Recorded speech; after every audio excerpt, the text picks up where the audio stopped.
Sejam muito bem-vindos ao videocast especial do Instituto Ludwig von Mises Brasil. Estamos presentes na terceira conferência de escola austríaca, realizada na FEComércio de São Paulo. Hoje eu tenho o prazer de receber aqui para fazer uma entrevista Philipp Bagus, autor desse livro, A Tragédia do Euro, que está sendo lançado pela editora Vídeo Editorial em parceria com o Instituto Mises Brasil. O Philipp Bagus é mestre em economia pela Universidade de Münster, Alemanha, recebeu seu PhD sob a supervisão de Huerta de Soto, da Universidade Rei Juan Carlos, em Madrid, onde hoje é professor adjunto. O Philipp também é autor do livro, como eu falei, A Tragédia do Euro, e já traduzido inclusive para 7 idiomas, e coautor de Deep Freeze, Iceland's Economic Collapse. Para entrevistar Philipp Bagus, eu recebo aqui também o presidente do Instituto Ludwig von Mises Brasil, Hélio Beltrão, e o conselheiro do Instituto Ludwig von Mises Brasil, Fernando Urrich. Seja muito bem-vindo, Philipp. Muito obrigado por essa entrevista. Thank you very much for your interview. The first question is about your speech. Do you think that the creation of a single currency can be considered a socialist act? My historical analysis, a socialist project. Not necessarily so. A single currency could be a gold standard, then it's not a socialist project. Or they could have also said, we have currency competition in Europe, abolish all legal tender laws, and then 2 years afterwards probably everyone would have used the D-Mark and the Bundesbank would have been still in place. But that was not what political elites wanted. They wanted to get rid of the discipline of the Bundesbank, to have their hands on the printing press. So in this case, it's a socialist project. Professor Bagus, Professor Huerta de Soto has often said that the euro is good for Spain. What's your take on this affirmation? Okay, this is a difficult question that puts me also in a difficult spot. I acknowledge his arguments, especially that now it's very good for Spain to have the euro, because otherwise they would have devalued the peseta, not have done any reforms, kept on with government spending, would have been a disaster. And for me right now, I'm paid by a public university, so I don't want to be paid in devalued peseta either. But if I make a more profound economic analysis, you have also to take into account the past. For example, in the last 10 years, without the euro, Spain could not have accumulated so much public debts without any problems for their currency. That is a signal that something is going wrong, would have occurred much earlier. And also during the crisis, they would have had to make the decision much earlier. Or we do reforms or we devalue.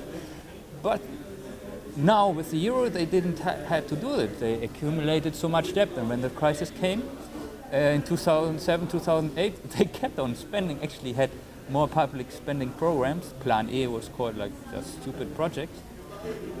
And only in 2010, Zapatero was advised by Germany and the Commission that he had to do some reforms, so he could go on much longer.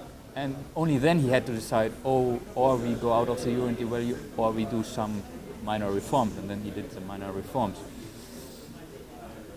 And of course, the argument is it's good to have a German in your life who tells you what to do. But I'm not sure if this really good in the long run.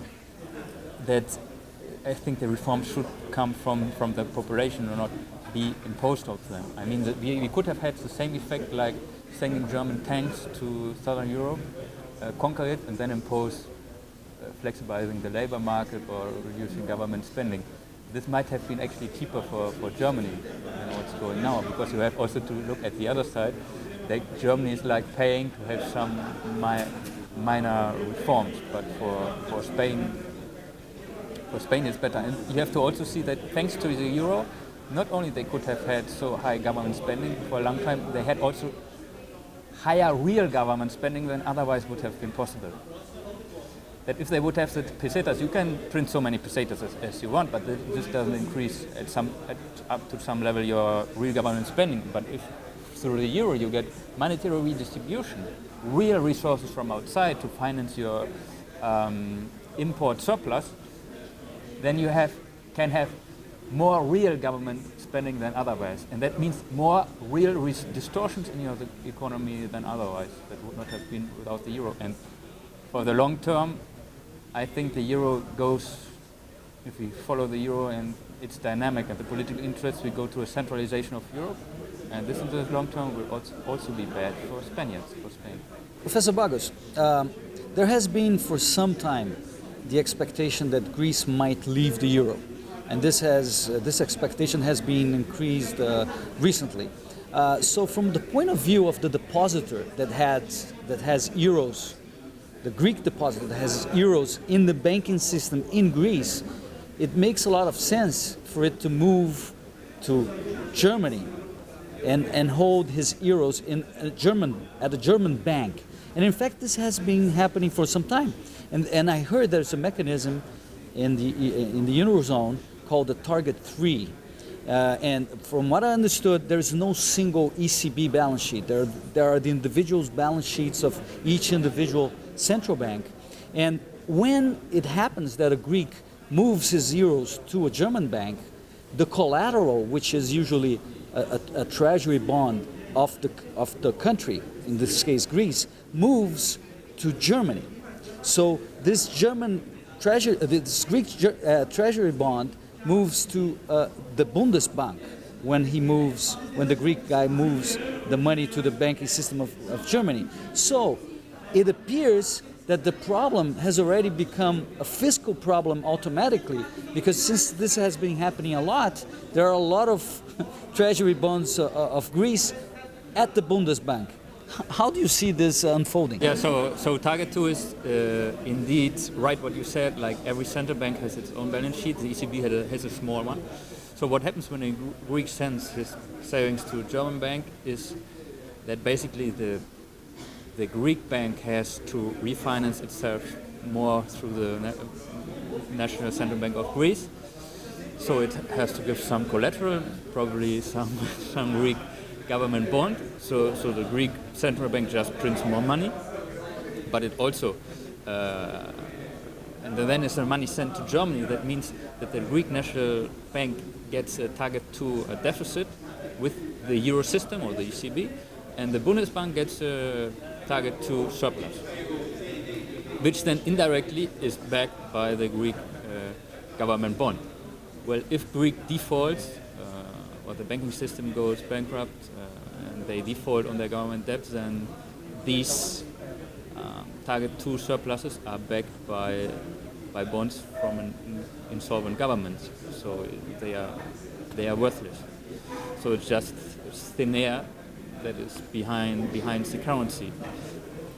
And of course this reduces the quality of the currency and might lead to a collapse of confidence in the euro. But wouldn't then the German government have to put money at the Bundesbank to fill the gap? Yeah, because this would mean losses for the Bundesbank. Actually, 20%, 27%. The losses are collectively paid. So it's not that because the payment went from the Greek bank to the German bank that all the losses that arise will be paid by Germany, but only 27%, because the surplus that the Bundesbank has is against the ECB, not against the Central Bank of Greece. But yes, so they would have been losses, and they would have to recapitalize the Bundesbank to maintain confidence. How would they do that? Either taxes or also inflationary through more money creation. So it's a dilution of the value of the currency in any case. Philipp, governments in European unions try to minimize the effects of the crisis, raising taxes and adopt interventionist measures. Again and again, people are smashing by the same solution that created the crisis. What's possible to do to prevent this kind of attacks from governments against society? Well, there's not much that people can do. The problem is that they say austerity is increasing taxes. I mean, you have to distinguish between austerity for the public and the private sector. Increasing taxes is not austerity for the public sector. It's the opposite. It makes bigger the public sector and crushes on the private sector that has less space to breathe. So people often conflate the austerity if it's for the public or the private sector. And unfortunately, many governments, yes, have increased taxes. And then people, what can they do? Yeah, they can throw over the governments. That's, I guess, the only thing they can do. Okay. Thank you very much for coming. Welcome to Brazil. And I hope your book become a bestseller in Brazil. Thank you very much, sir. Thank you.